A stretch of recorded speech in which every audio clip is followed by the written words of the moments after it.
The Nordic Baking Book, it sort of marks the end for a 6-year research project that halfway through produced the Nordic Cookbook and now finishes with the Nordic Baking Book.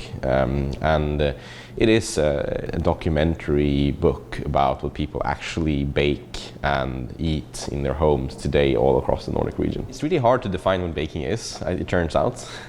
So it contains like everything that you would normally think about when you say baking, both sweet and non-sweet, but also pretty much all other grain-based foods, like porridges and things like that are also in this book. The thing is that this book is about what people eat and bake on an everyday basis in the Nordics, so most of the recipes are very actually easy to work with, they're very accessible. The information has been gathered in several different ways. I mean, both through previously published sources, what's already been in print in magazines and books and online and so on, but also quite a lot from people's homes, like traveling in the Nordic region, photographing, interviewing people, looking through the recipe books and sort of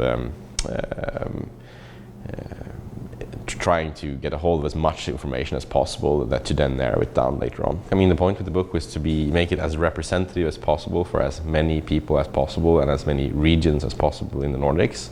And that's really all that I tried to do, to make sure that it represents what people actually bake. So I haven't picked recipes because they are more unique or because they are weird or rare, or that's not part of the decision making in what recipes has gone into the book. The recipes in the book are the recipes that people bake today at home. And then there are some historical recipes as well that are there to provide a bit of context, but most of them are definitely what people make today.